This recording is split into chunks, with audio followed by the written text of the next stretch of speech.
The emergency session of the Galactic Council convened in the deepest chambers of Station Nexus, where the artificial gravity felt heavier than usual, as if the weight of extinction itself pressed down upon the assembled delegates. Ambassador Kethvar of the Zephyrian Empire watched the holographic displays with mounting dread, his crystalline features reflecting the crimson warnings that painted the chamber walls.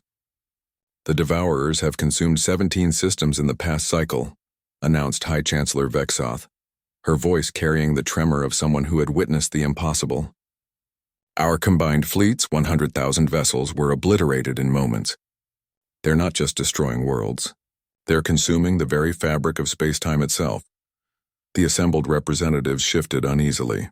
The Kralthan hegemony's war-scarred ambassador clicked his mandibles in distress. The ethereal Velnari delegates flickered with anxiety, their energy forms unstable. Even the ancient Thekmori, who had witnessed the birth of civilizations, emanated waves of despair through their telepathic fields. Ambassador Kethvar had lived through 3 centuries of galactic politics, had seen empires rise and fall, but nothing had prepared him for this moment. The Devourers weren't just another threat. They were entropy given form, darkness that unmade reality itself wherever they passed. "We've exhausted every option," continued the High Chancellor.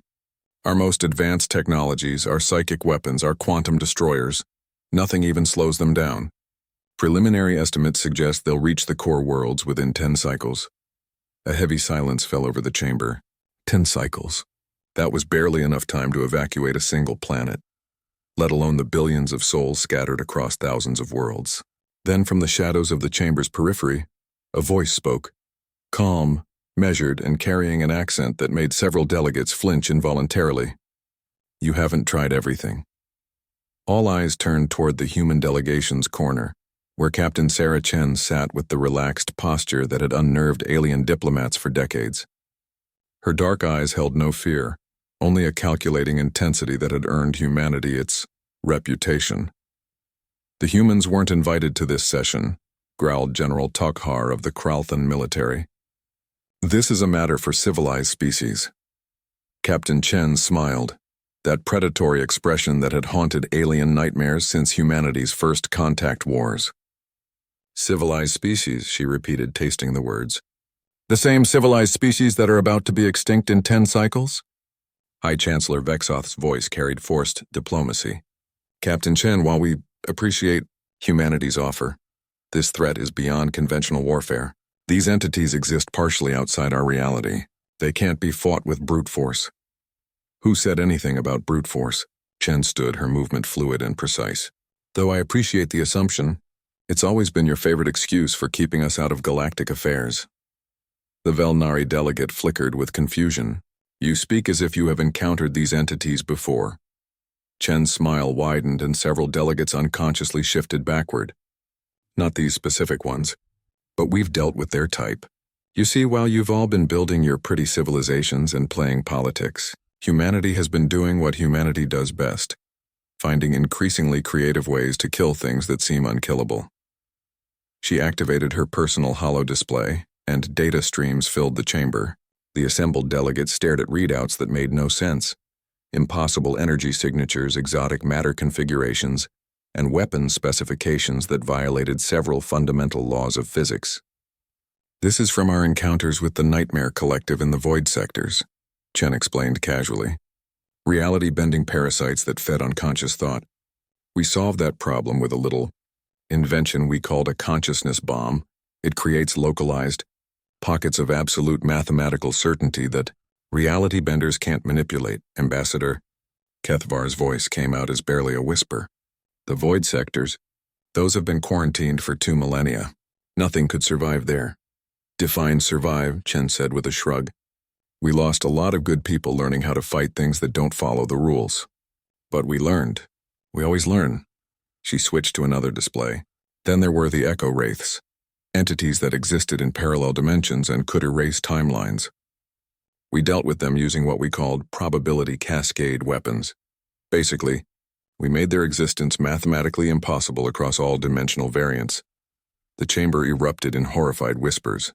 These weren't just weapons, they were concepts that challenged the fundamental nature of existence itself. General Tokhar's voice shook with barely contained rage and fear. You're talking about abominations, weapons that could destroy us all. Could, Chen agreed pleasantly, but won't. You see, we learned something important during our little adventures in the places civilized species don't go. There's always a bigger monster. Always something worse lurking in the dark. So we made a simple rule. Only deploy the universe-ending weapons against things that are actively ending the universe. She gestured toward the holographic displays showing the Devourer's advance. I'd say this qualifies. High Chancellor Vexoth's composure finally cracked. Even if what you claim is true, the risk of what? Chen interrupted. Accidentally making things worse than total extinction? The way I see it, you have two choices. Option 1. Maintain your moral high ground while reality gets eaten. Option 2. Let the monsters you've spent centuries trying to keep contained solve your monster problem. The silence stretched until Ambassador Kethvar finally spoke. What would you need? Chen's expression shifted, becoming almost gentle.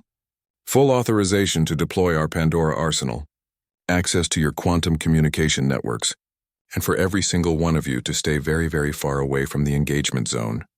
How long? Whispered the High Chancellor. Give us 3 cycles, Chen said, already moving toward the exit. We'll either solve your problem or we'll all die together. Either way, the waiting will be over. As the human delegation departed, the chamber remained silent.